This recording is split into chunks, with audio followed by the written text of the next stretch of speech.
Hello friends, welcome to Creative Medicine. In this lecture, we will learn about. Hello friends, let us now learn some important points about ascitis. What is ascitis? Ascitis is presence of fluid in the peritoneal cavity. Presence of fluid in the peritoneal cavity is called as ascitis. If the fluid is more than 25 ml is present in the peritoneal cavity, then it is called as ascitis. Then if you see the signs of ascitis, Puddle's sign. Puddle's sign is positive if fluid in the peritoneal cavity is 100 ml of fluid in the peritoneal cavity, then Puddle's sign is positive. Then shifting dullness will be positive if the fluid in the peritoneal cavity is 500 ml. Then fluid thrill will be positive in massive ascitis. The fluid thrill will be positive, and on USG will be positive if the fluid in the peritoneal cavity is 100 ml, that can be detected by USG.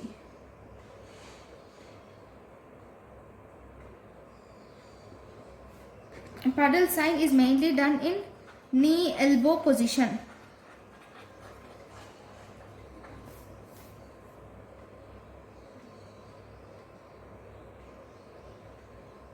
Now let us learn the classification of ascitis. Now, if you see the classification of ascitis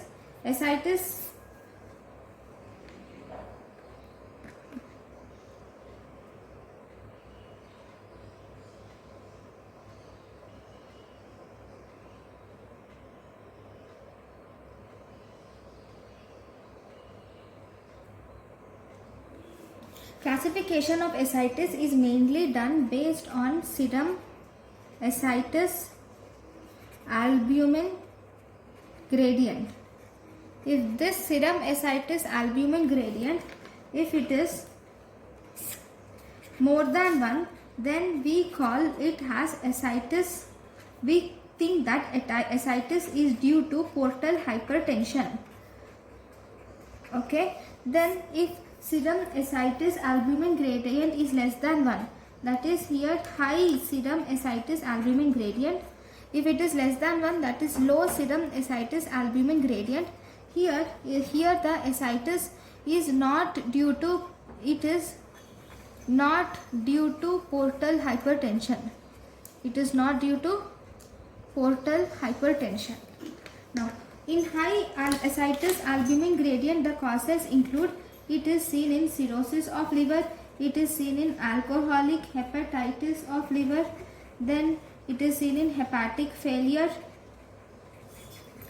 then it is seen in massive hepatic metastasis, then it is seen in heart failure or constrictive pericarditis. High serum ascitis albumin ratio is seen in cirrhosis, alcoholic hepatitis, hepatic failure, massive hepatic metastasis, heart failure and constrictive pericarditis. Okay, it is seen in Budd-Chiari syndrome.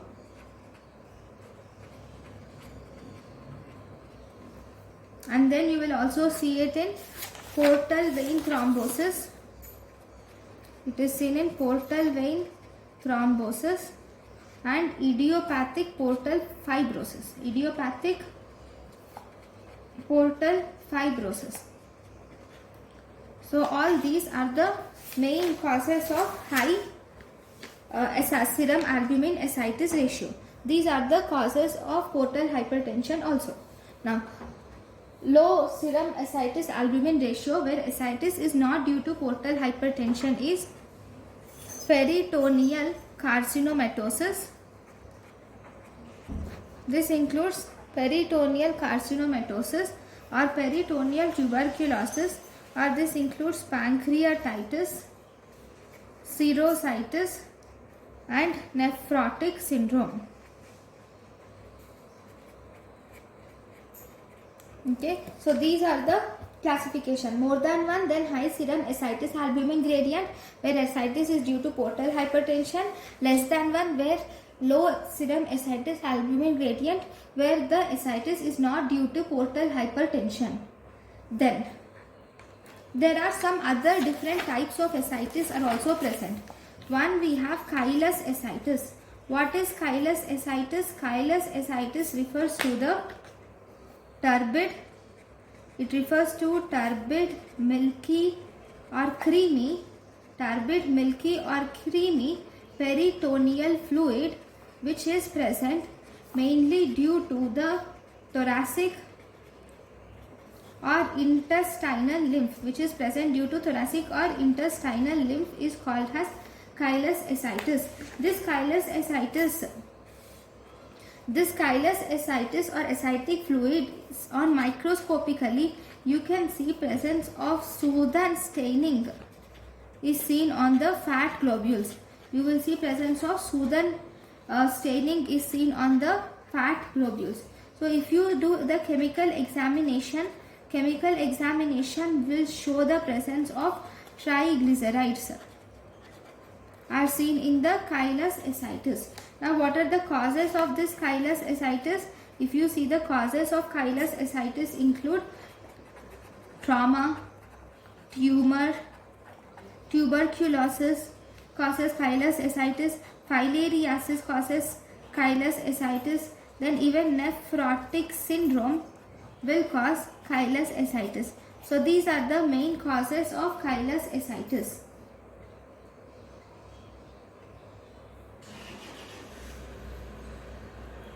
Now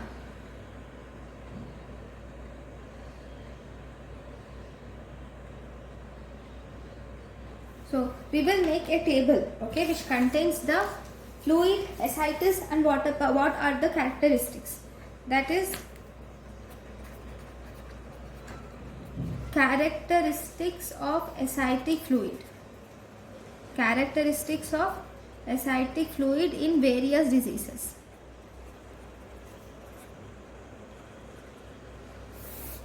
So first you will see the condition, followed by gross appearance, followed by you will see protein,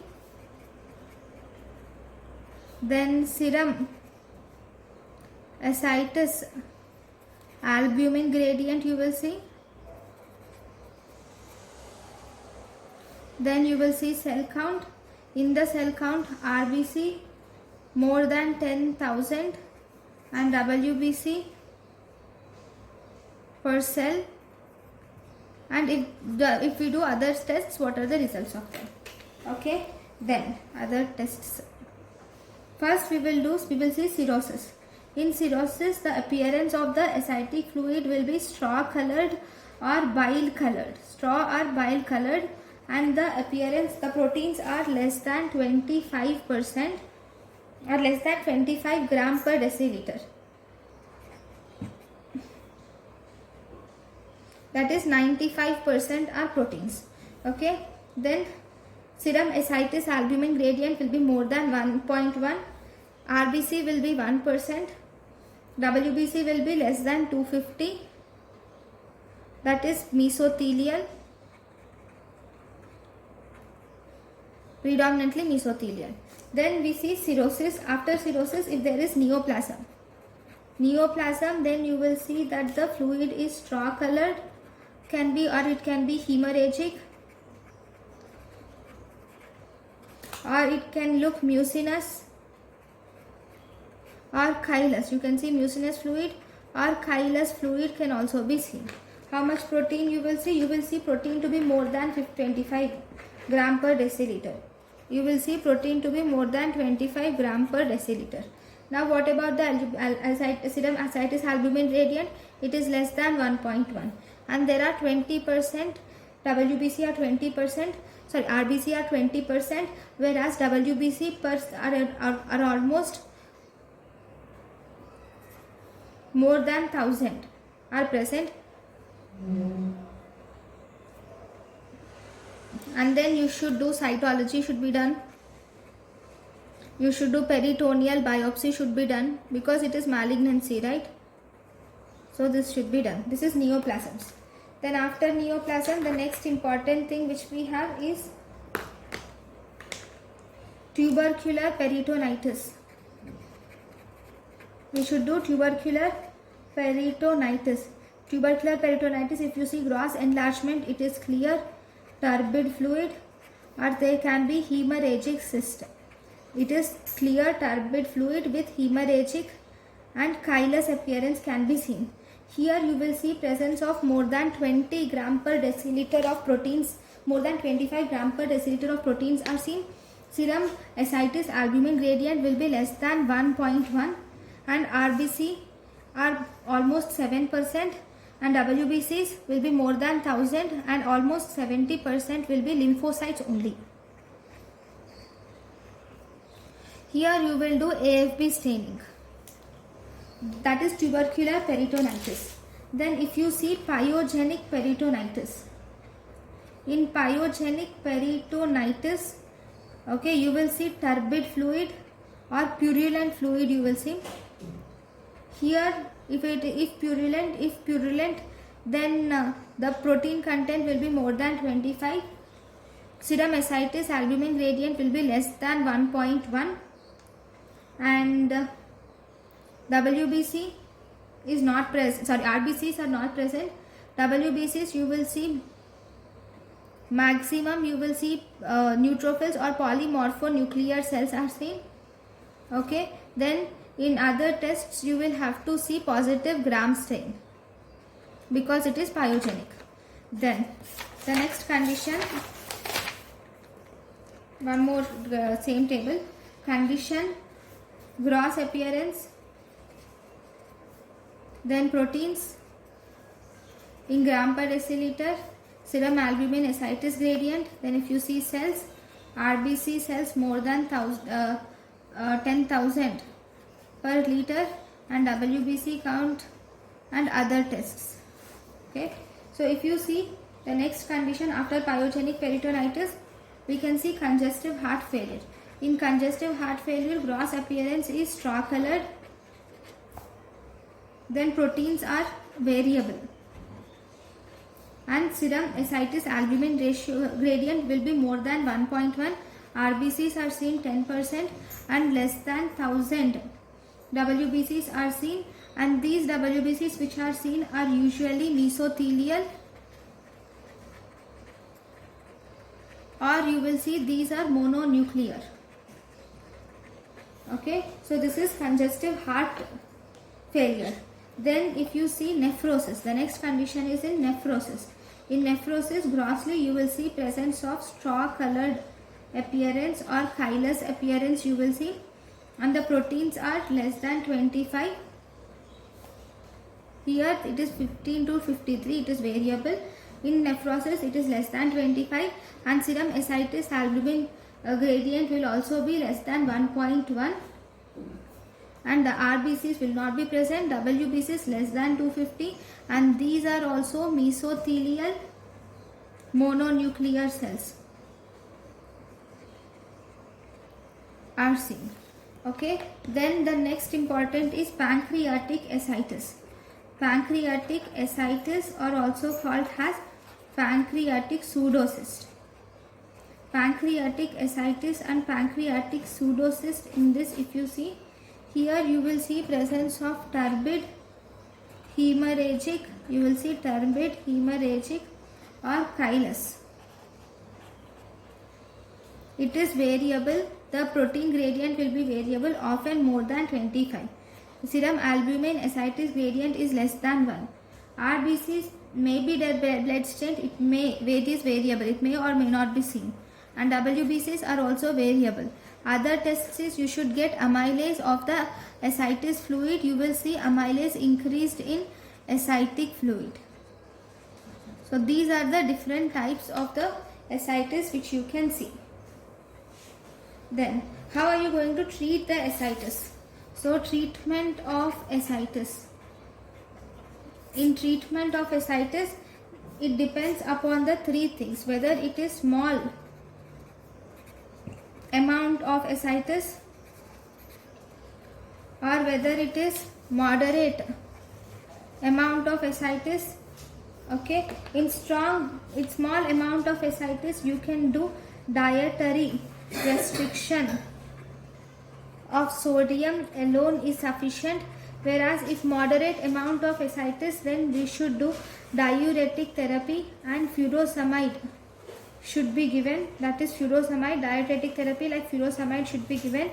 But even with this therapy, if it does not respond, no response, then the next therapy which you see is called as refractory therapy. That is, we call it as refractory ascites. What do you see in refractory ascites? You will see in this there is repeated large volume. You will see there is repeated large volume paracentesis is seen,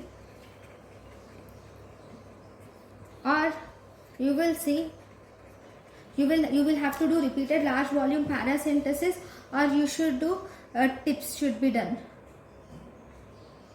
Now, what about the paracentesis? We will learn some important points about paracentesis also. Okay, paracentesis can be done for two things. It can be done for diagnostic purposes or it can be done for therapeutic purposes. In therapeutic purposes, it is done when there is tense ascites. When the tense ascites is causing respiratory compromise, then we do therapeutic ascites. Okay, then second is diagnostic ascites. Diagnostic ascites is mainly done if there is new onset of ascites, in new onset of ascites, or if there is any suspicion of malignant ascites, or if there is any spontaneous bacterial peritonitis, new onset ascites, suspicion of malignant ascites or spontaneous bacterial peritonitis, then in them you should do diagnostic paracentesis. Thank you for watching. Thank you and thank you for watching.